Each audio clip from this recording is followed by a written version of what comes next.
Did you know that you can be insulin resistant even though your glucose levels are normal? And that's exactly what your doctor is not telling you, but you kind of feel it daily. You feel a bit off, you feel low energy, your sleep is not the best, you have some brain fog, low energy at 3 p.m., you have that stubborn belly fat that you can't seem to get rid of. You might be insulin resistant and you don't even know, even though your glucose levels are normal and you're not sure what's going on. In today's video, we're going to cover exactly that. I'm not going to give you any diet, I'm not going to teach you how to count calories, and I'm not going to tell you the best workout to lose fat or to spot reduce that belly fat, because that doesn't exist. It all starts on what you put in your body, especially in the first meal, and how you manage your insulin levels. So in today's video, you're going to learn exactly how to not only reverse insulin resistance, how to be more insulin sensitive, how to build muscle, burn fat, just by taking control of your first meal. So let's dive right in. There are 3 macronutrients: protein, fat, and carbs. Why are most people nowadays with low energy, belly fat, brain fog, low libido, low testosterone, insulin resistant? That's because they're starting the day with a bunch of carbs, and there's nothing wrong with carbs. You can have your carbs as long as you're moving and working out, and as long as you're placing carbs strategically in your day. Now, when you're starting the day, you want to prioritize protein, fats, and not carbs. And that's exactly what I'm gonna show you. I see nowadays is that I just came from a coffee shop and I see a bunch of people starting their day with a cappuccino or a frappuccino or a croissant or some pastries or a donut, and then they don't understand why they struggle with low energy, with belly fat. They cannot build muscle, they cannot change their body composition, they feel off. That's exactly the reason. You're massively spiking your insulin, and then you're gonna have a crash. You have close to zero protein. If you follow the meal that I'm going to tell you today, everything will fall in place, literally. More energy, less brain fog, more muscle, less fat, less belly fat, because you're going to have less inflammation in your body. You're going to manage your testosterone levels, your cortisol levels, and above all, your insulin levels. So key takeaway here from what I just told you: prioritize protein, fats, minimal carb, and that's exactly what we're going to be seeing now. All right, so starting the eggs, I like to break the fast with this. As I told you, I already ate 1 macadamia. There were 3 macadamia nuts here, 3 Brazil nuts, and a bit of kefir. As simple as that.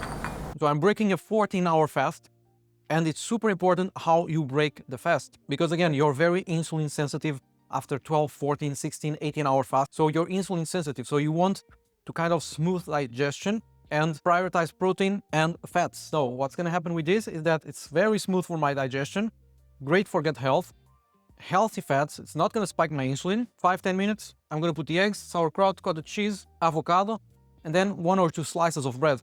So the goal here is it's not saying that insulin is bad. You just need to learn when to spike insulin or not. So for example, as I mentioned before, when you're working out, after the workout, it's a great time to spike insulin. That's why, for example, one advice for you: if you want a cheat meal, the best day for a cheat meal is not a rest day. The best day for a cheat meal is a day that you're actually working out. So do your workout, lift weights, do your HIIT session, and then reward yourself with that cheat meal if you really want that cheat meal. Of course, I'm not saying for you to always reward yourself with a cheat meal after the workout. In case you want a cheat meal, that's exactly the best time, is after the workout, because your body is highly receptive. That's why I told you the dates, the bread, oats, all of these things, it's great after the workout. Even like a plate of pasta or rice or potatoes. After the workout, your body is insulin sensitive. You want more carbs after the workout. Spike your insulin together with protein. It will absorb and make use of that fuel. Just be smart on when you place your carbs. But in the morning, you don't need that. In the morning, you need a steady insulin release so that you don't have an energy crash, so that it keeps you in a fat burning state. You don't want to massively spike your insulin with a bunch of carbs, otherwise you're going to have an energy crash and you're going to accumulate more fat. So you want to prioritize protein and fats to have a stable insulin release, and then after that, after the workout or before the workout if you want, just a bit of carbs to have more energy to replace glycogen stores. But you get what I mean, right? So breaking the fast, 12, 14, 16-hour fast, prioritize protein and fats, and this is a good way to break the fast. All right, so preparing here the eggs. In case you're wondering how I'm cooking the eggs, I'm doing fried eggs and I'm cooking with ghee. Now, if you want to cut a bit on the calories, again, I'm showing what I'm doing for myself. I use ghee sometimes coconut oil. Now, if you really want to cut calories and lose fat, ideally, of course, you can do boiled eggs. That's why I always tell fried eggs are great, and eggs are overall a great source, but it depends on how you cook the eggs. That's what you need to pay attention, because you can do 3 eggs with this. I'm going to show you here. Here is the eggs. Now, this can be 200 calories or can be 600 calories. And you know what I mean? And why? It depends on the amount of oil that you have. In this case, it depends on the amount of fat that you have to cook. Now, if I had 1 tablespoon of ghee, that's massive. It's a lot of calories. So be mindful of that. So you want to put just a couple of drops, a few drops of ghee or coconut oil, but be careful with that. Or olive oil, even olive oil, not ideal to cook, but you still can use. I personally, most of the time, cook my eggs with ghee. Just be careful with the calories, because you can easily, like this breakfast, as I mentioned, this can be 500 or 600 calories if you put a lot of fat in it. So if you want to be on the safe side and try to control the calories, I would suggest that you do boiled eggs, because you know exactly the calories that you're having without having to measure the fats. So if you're really serious about losing fat and controlling calories, just go with the boiled eggs. All right, almost ready. So what I have here is 4 eggs, 100 grams of egg whites, sauerkraut, avocado, pomegranate, cottage cheese. I had the nuts as well, macadamia nuts, kefir, Brazil nuts. And I'm going to tell you in a while the amount of calories that I have here. And I'm going to do it without the bread and with the bread. So you can have this exact same meal, but adapt the portions according to your numbers. If this is too much for you, you can have the exact breakfast. Instead of 800, 900 calories, you can have 400 or 450 calories. Instead of 4 eggs, 2 eggs. Instead of 100 grams of egg whites, 50 grams of egg whites. Instead of 55 grams of avocado, a little bit less. You know what I mean? So adjust according to your numbers. Now, I am not a big calorie guy. Of course, it's important. Like, don't get me wrong. If you want to lose weight and if you want to understand what you're putting in your body, I believe it's beneficial to count calories for a couple of weeks. Like, you do it for like 2 weeks or 3 weeks and understand what you're putting in your body. First, now I'm not counting calories because I eat this meal. Basically, 90% of my days I eat the same. Sometimes a bit more bread, sometimes no bread. If it's a rest day for me, for example, if it's a rest day, if I don't go to the gym or if I don't have any planned workout, I don't eat the bread at all. Like, I just keep it carbs, I just keep it fats and protein, and that's basically it. So you can count calories, yes, for 1 or 2 weeks, understand what you're putting in your body, because most of the guys that I work with, they underestimate the amount of calories they are putting. And if you start to actually put your cappuccino, your croissant, your snacks, you're gonna be shocked how easy it is to get 2,000 or 2,500 calories in one day.